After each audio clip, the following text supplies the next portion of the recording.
Hey guys, it's Morgan. I'm coming to you with a shock rebuild video. It's been a while since I've shot one of these because Zach's been doing most of them, and we haven't had just a ton of shocks in here recently. But we have my shock in here right now off of my 2021, my 2021 XC125. I've got it all torn apart because I just did a top end. And I'm getting ready to straighten the pipe up and other stuff. But anyway, I have not touched this shock in 87.5 hours, so it is time to rebuild it. It has a TBT Racing bladder kit in it, and it's been revalved by TBT. But yeah, other than that, it's just like they always are. So let's dig into this thing. I'll show you how we do it.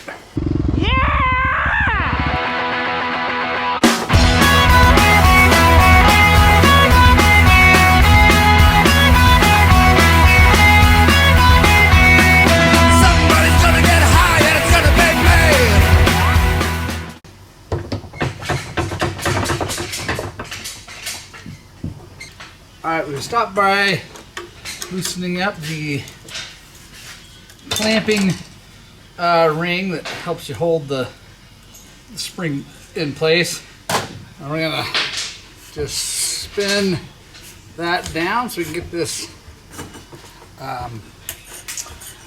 spring off. Now, this is where I really don't like these plastic guys on the KTMs because they just hang up. They don't move as smooth as the aluminum ones. So sometimes take a little bit of 6-in-1, spray it in there on the threads, and that'll help. All right, we'll do it the right way.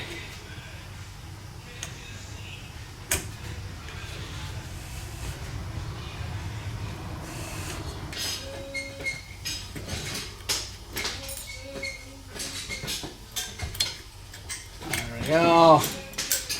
I don't know. Yeah, so I'm gonna have to take this guard off.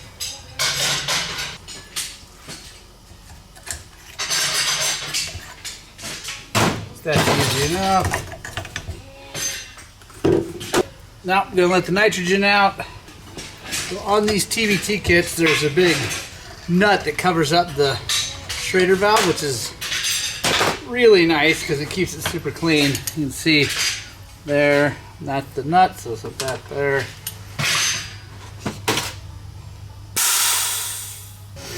Now this part, you just gotta drive this thing up, take a drift that's nice and kind of dull.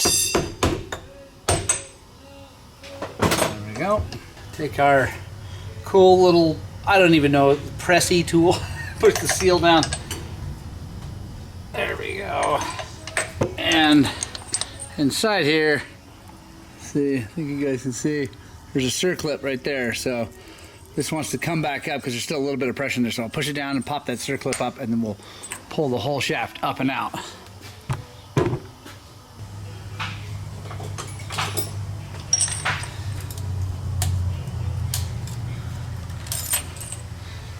There we go. Alright, so now I'm going to get over to our bucket because it gets messy now.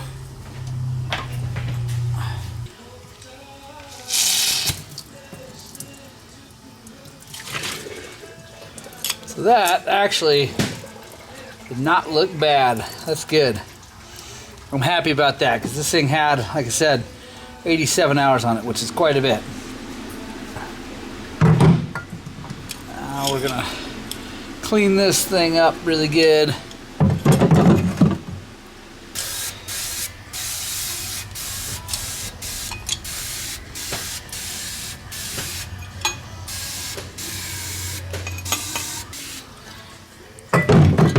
Alright, now I'm going to take these things over to the parts washer. I can really get this all cleaned up and make it look really shiny. I'll be right back. Alright guys, now we got the shaft all out. Now we got to take it apart because we're going to put a new seal on it. Alright, so 19mm wrench. Just break this guy loose.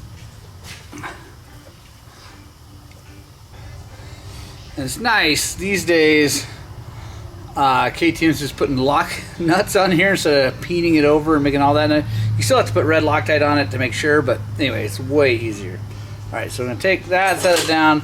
Then one of the keys to this and not messing things up is take something that's like long like that, it could be a screwdriver or whatever, nice and thin, and you're just gonna take everything, go up.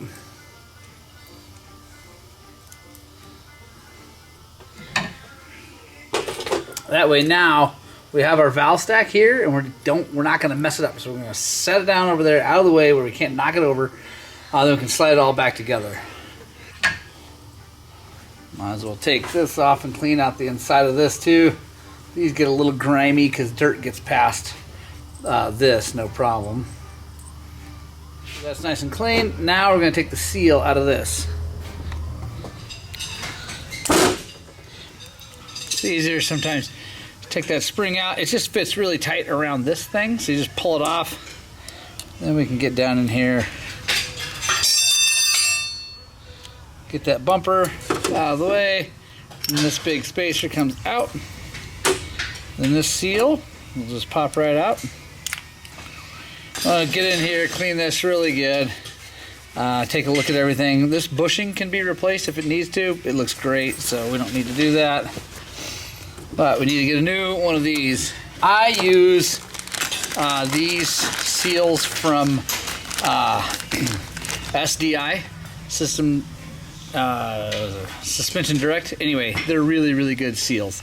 And they also don't require this little backing plate that sits in here. So we toss that whole thing, take our seal, put it down in, just reassemble this the way it came apart.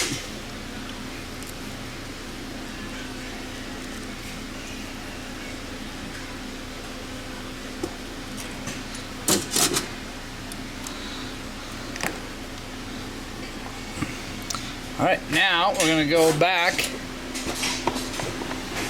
onto the shaft. Alright, so we got these cool bullets to make this a lot safer for the seal. You don't have to use them, it just makes it easier. So, take that, we're going to take the seal.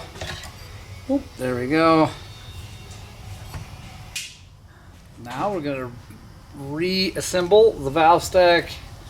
Again with our handy dandy tool. We keep things straight. Boom, it's easy, just like that. Now we'll take our nut, we're going to clean this off, clean these threads, get them really dry before we put our Loctite on them.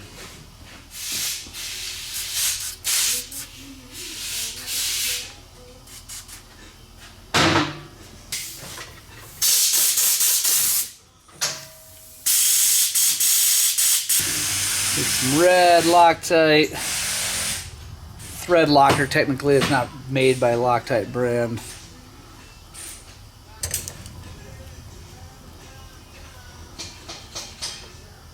There we go. Clean off the excess. You don't want that getting in any of the orifices or in between any shims.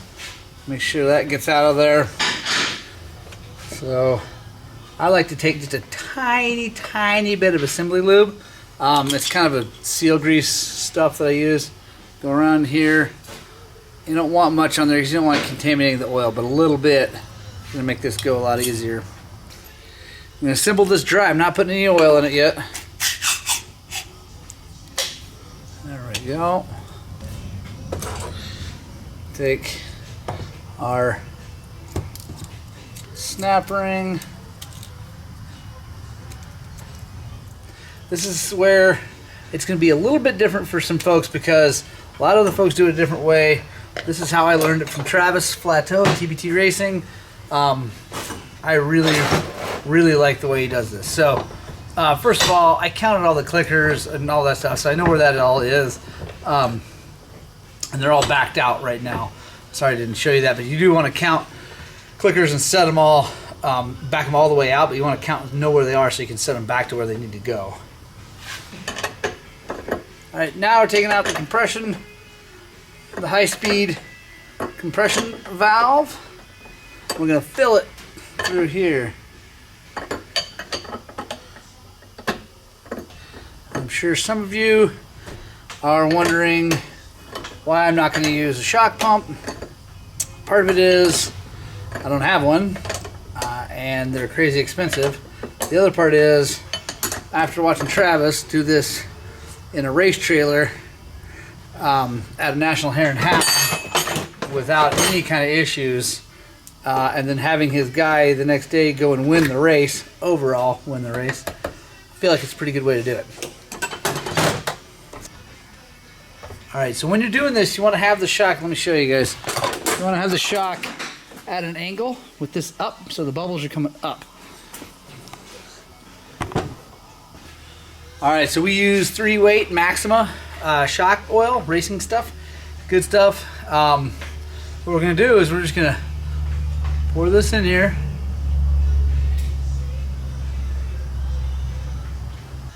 I have the shaft all the way down. Now we're going to cover our hand over this and we're going to push up. Nice and slow. Not going crazy. Because it's going to try to push that oil out. And it's going to push some of it. That's okay.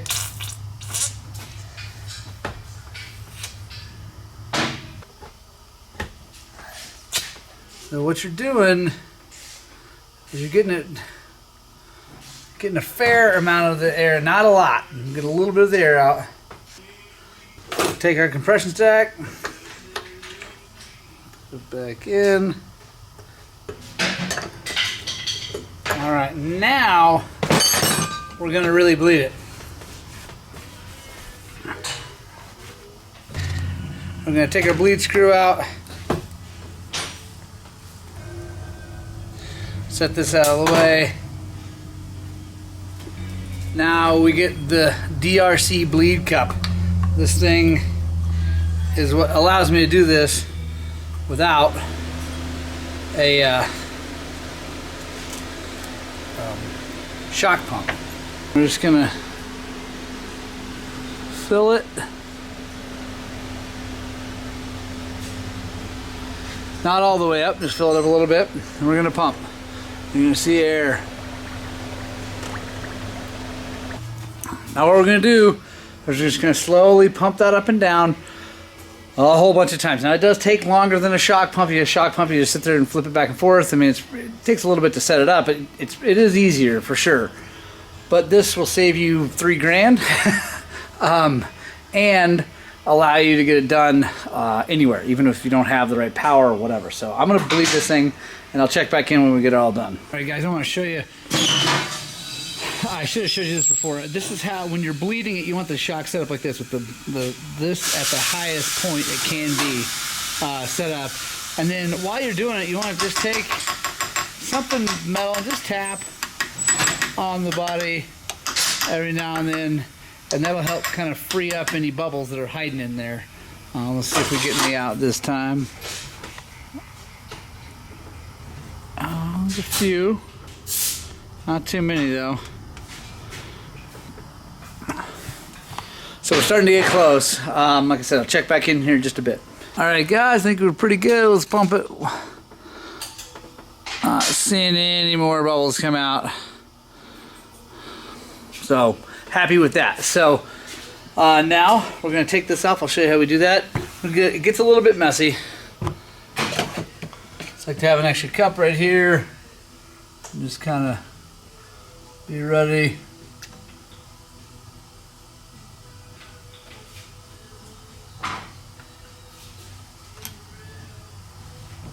There we go. And I just drain what's left into the top there. You can see that is all the way full. Take our bolt, put it back in there. And then we still got one more check to make sure that we got all the air out. Alright, so now what we're going to do is we got chock back up here. And we're just going to put air in this bladder first. Alright, so guys, now we're going to put nitrogen in it. We got our nitrogen tank down here. We're just going to screw our gauge on. Turn the tank on. I got the tank set to about 150 psi. So we'll screw this little guy in to open up that Schrader valve. Make sure, now here is the thing, guys. Let me tell you, want to make sure you got all your circlips in place. I didn't take the bladder out because this really, it's only got 87 hours. Definitely need an oil change and a seal change, but the bladder is good. So, so I didn't take that out. But you want to make sure you have those circlips in place, because I've done this where you boom and the thing goes. Anyway, it's bad. So there we go. Now we're gonna put nitrogen in it. Turn that back off. Go ahead and take this out of the way. All right, now to check, what we're gonna do is we're gonna take this. It's gonna be really hard to push this down. You know, for a guy my size, Brady, my buddy who has a TPT shop, he's a big boy. He can do this really easily. But we're gonna push down, and as we're pushing down, we're gonna feel for any like ticking, like bubbles in there, and then we're gonna let go of it and watch it come back up, and we're gonna hold our fingers on this thing as it comes up and feel for any kind of ticks or anything like that that would indicate air. There we go.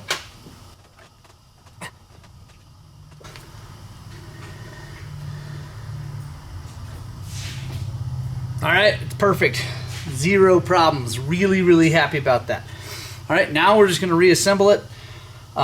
Shock back on, or put the spring back on, set the preload back to where it was, and put it back on the bike. So,